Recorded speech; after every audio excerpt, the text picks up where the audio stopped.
Assalamualaikum warahmatullahi wabarakatuh. Baiklah, bertemu kembali dengan video pembelajaran fisika. Pada pertemuan kita kali ini kita akan membahas materi fisika kelas 12, yaitu medan magnetik. Medan magnetik yaitu ruang, daerah, wilayah yang masih mendapat pengaruh dari gaya magnet. Nah, kita pahami bersama bahwa semua magnet itu memiliki dua kutub, yaitu kutub utara dan kutub selatan. Apa itu kutub? Nah, kutub magnet yaitu bagian dari magnet yang memiliki gaya tarik paling kuat, ya. Kemudian arah dari medan magnet yaitu dari kutub utara ke kutub selatan. Kita lihat ya. Kita lihat ini arahnya dari utara menuju ke selatan gitu. Jadi semua magnet memiliki dua kutub, yaitu kutub utara dan kutub selatan, di mana arah medannya selalu menuju dari utara menuju ke selatan. Oke, ada tiga cara membuat magnet. Yang pertama dengan cara menggosok. Jadi misalnya ini adalah logam atau baja, ingin kita buat menjadi magnet, maka kita gosok baja atau besi ini dengan magnet, maka nanti besi atau baja yang kita gosok ini akan bisa menjadi magnet, cuma sebenarnya tidak permanen gitu ya. Kemudian yang kedua, untuk membuat magnet, cara kedua yaitu cara elektromagnet, yaitu mengalirkan arus listrik pada kawat yang digulung pada inti besi gitu. Maka kalau kawat berarus listrik ini kita lilitkan pada inti besi, maka besi yang kita lilit di kawat berarus ini akan menjadi magnet gitu. Kemudian berikutnya yang ketiga adalah cara induksi. Cara induksi bagaimana? Yaitu magnet disambung langsung dengan besi atau baja, maka nanti besi atau baja ini akan otomatis berubah menjadi magnet. Nah, itulah tiga cara membuat magnet ya. Oke, untuk selanjutnya klasifikasi benda berdasarkan sifat kemagnetannya. Ada beberapa macam. Yang pertama adalah bahan magnetik, yaitu bahan yang sedikit menolak magnet. Contohnya seng, bismut, natrium klorida, tembaga, emas, antimon, dan kaca tinta. Kemudian berikutnya bahan paramagnetik, yaitu bahan-bahan yang ditarik lemah oleh magnet. Contohnya aluminium, platina, oksigen, dan garam-garam logam. Kemudian selanjutnya adalah bahan ferromagnetik, yaitu bahan yang ditarik kuat oleh magnet. Contohnya ada nikel, besi, baja, dan kobalt. Oke, untuk selanjutnya mari kita bahas medan magnet sekitar kawat berarus listriknya. Ya, seorang ahli fisika bernama Hans Christian Ørsted melakukan percobaan penelitian. Ternyata apa? Di sekitar kawat berarus listrik itu bisa menghasilkan medan magnet. Di sekitar kawat berarus listrik itu akan menghasilkan medan magnet. Ini adalah hasil percobaan dari Hans Christian Ørsted. Kemudian arahnya bagaimana? Arah dari medan magnetik di sekitar kawat berarus listrik yaitu sesuai dengan aturan genggaman tangan kanan, di mana ibu jari menunjukkan arah arus listrik dan 4 jari menunjukkan medan magnetnya, arah medan magnetnya. Oke, kita lihat seperti ini ya. Ini arah ibu jari berarti menunjukkan arah arusnya, kemudian 4 jari ini menunjukkan arah medan magnetnya. Jadi di sekitar kawat berarus listrik ada medan magnet, di mana arahnya ditunjukkan dengan aturan genggaman tangan kanan. Oke, untuk selanjutnya, berapa besarnya induksi magnetik? Ørsted tidak bisa menjelaskan.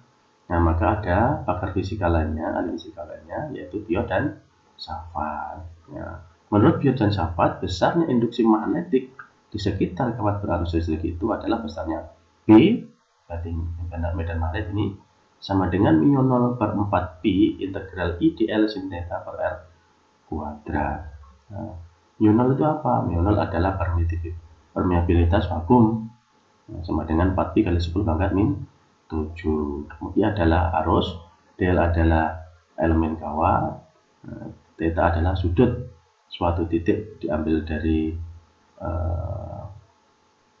elemen kawat ke elemen kawatnya. Kemudian R adalah jarak suatu titik ke kawat yang berarus. Oke, untuk selanjutnya adalah aplikasi penerapan dari hukum Biot-Savart pada keadaan tertentu. Yang pertama kita bahas adalah besar induksi magnetik pada kawat lurus panjang. Nah, dengan menggunakan persamaan dari hukum Biot-Savart, maka kita coba aplikasikan untuk menentukan besar induksi magnetik pada kawat lurus panjang ya. Nah, seperti ini. Nah, ini ada kawat lurus sangat panjang, kita ambil elemen dl, kemudian jarak suatu titik P dari kawat ini adalah nanti A gitu. Maka kalau kita ambil garis titik P menuju ke dl, maka kita menemukan alfa 1 dan alfa 2 gitu ya. Maka nanti besar induksi magnetik untuk kawat lurus berarus dengan panjangnya tertentu ini, maka nanti besarnya B induksi magnetiknya adalah mu0 I per 2 pi A sin alfa 1 plus sin alfa 2. I adalah kuat arus, kemudian A adalah jarak ini, nah, dari B ke kawat, ke elemen kawat. Kemudian alfa 1 ini ya, kemudian alfa 2 ini. Nah, kemudian besar induksi magnetik kalau kawatnya lurus panjang, sangat panjang, tak terhingga, bagaimana? Maka besarnya induksi magnetik pada kawat lurus sangat panjang, maka B berubah menjadi sama dengan mu0 I per 2 pi A saja. Ya, B sama dengan mu0 I per 2 pi A. Oke, untuk selanjutnya, bagaimana arah induksi magnetiknya? Arah induksi magnetik pada kawat lurus suatu panjang itu sesuai dengan aturan kementerian kanan seperti ini. Nah, ini misalkan arusnya adalah ke atas, ini adalah kawat, maka sebelah kanan adalah tanda silang, berarti arah medan itu adalah masuk bidang kertas. Jadi tanda silang menunjukkan besarannya itu masuk bidang kertas. Simbol titik ini berarti arah medannya keluar bidang kertas ya. Nah, kalau gambarnya I-nya ke atas, B-nya adalah seperti ini ya. Jadi sebelah kanan kawat kalau arusnya itu ke atas adalah masuk bidang kertas, kemudian sebelah kiri kawat berarti keluar bidang kertas. Oke, kita coba aplikasikan konsep yang sudah kita pelajari ke contoh soalnya. Sebuah pengantar lurus panjang dari arus 2 ampere seperti pada gambar. Kita lihat gambarnya seperti ini ya. Maka berapa besar dan arah dari induksi magnetik di titik P? Oke, kita coba. Diketahui I-nya 2 ampere, 2 ampere, A-nya adalah 4 cm, kita buat dalam meter, 4 kali 10 kali 2, maka besar induksi magnetik di titik P itu adalah ini, B sama dengan mu0 I per 2 pi A.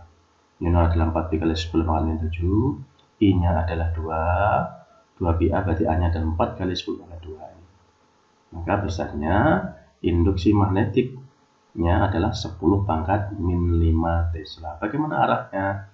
Karena dia berada di sebelah kanan, arahnya ke atas, maka masuk bidang kertas. Berarti besar dan arah induksi magnetik B adalah 10 pangkat min 5 Tesla masuk bidang kertas. Oke, tadi soalnya itu kawatnya hanya satu. Bagaimana kalau kawatnya lebih dari satu? Oke, kita ambil ya, 2 buah kawat A dan B. Ini kali kawatnya tidak hanya satu. 2 buah kawat A dan B seperti terlihat pada gambar di bawah. Jaraknya adalah 8 cm satu sama lain. Tiap kawat dialiri arus sebesar 20 ampere dan titik P berada di antara kedua kawat yang berjarak 2 cm dari A. Maka tentukan medan magnetik akibat kedua kawat di titik P tersebut. Oke, kita lihat gambarnya. Nah, gambar seperti ini. Ini A dan B jaraknya adalah 8 cm ya. Kemudian titik P terletak 2 cm dari A. Gitu. Maka nanti P 6 cm dari B karena totalnya adalah 8 cm. Oke, kita coba kita bahas. Besaran yang diketahui adalah arusnya. Arus IA sama dengan IB. Arus yang ada di A dan di B itu sama, yaitu 20 ampere. Maka RAP itu berarti jarak titik P dari A. Itu 2 kali 10 pangkat min 2 ya. Tadi itu 2 cm. Kita buat dalam meter ya. Kemudian RBP berarti jarak titik P dari kawat B. Berarti kan 6 cm kita buat dalam meter. 6 kali 10 pangkat min 2 meter. Oke. Kawat A menghasilkan medan magnet masuk bidang B. Kalau kita perhatikan bahwa kawat arahnya ke atas arusnya, maka nanti di sebelah kanan berarti masuk bidang kertas. Nah, untuk B arahnya ke atas juga harusnya, maka di sebelah kiri kawat medan magnetnya adalah keluar bidang kertas. Maka jadi resultan medan di titik P itu adalah resultan dari medan magnet di titik P. Ya. Oke, gambarnya seperti ini. Kita lihat, misalnya B1 kita anggap adalah medan magnetik yang diakibatkan oleh A. B2 adalah medan magnet yang diakibatkan oleh B. Maka titik P mengalami B1 dan B2 arahnya kelihatan berlawanan, maka salah satu bernilai negatif. Maka BP dari medan magnet yang dalam titik P adalah BA min BB, B1 min B2, begitu. Maka besarnya BB itu adalah mu 0 I per 2B 1 per RAP min 1 R per RBP, ya. Maka berapa besarnya? Kita masukkan nilainya 4pi kali 10 pangkat min 7 ini ya. Ini adalah 20, ini 2pi, 1 per 2 kali 10 pangkat min 2 ya. Ini. Oke. Kemudian 1 per 6 kali 10 pangkat min 2. Hasilnya adalah 1,3 kali 10 pangkat min 4 Tesla. Oke. Mungkin selanjutnya, induksi magnetik kawat melingkar berarus. Induksi magnetik kawat melingkar berarus. Nah, ini sebuah kawat dibentuk lingkaran seperti ini. Maka bagaimana medan magnetiknya? Dengan persamaan filsafat, maka dapat ditentukan besar induksi magnetik titik pusatnya, yaitu B sama dengan mu 0 I per 2A. Jadi di pusat lingkaran, kawat berarus bentuknya lingkaran dengan jari-jari A, maka di pusat lingkaran di sini besarnya medan magnet adalah mu 0 I per 2A. A adalah jari-jarinya ya. Nah, bagaimana kalau lingkarannya tidak hanya satu, lingkaran, banyak lingkaran, artinya menjadi sebuah lilitan? Maka tinggal mengalihkan N saja. Oke, sama dengan mu 0 IN per 2A. Seperti itu.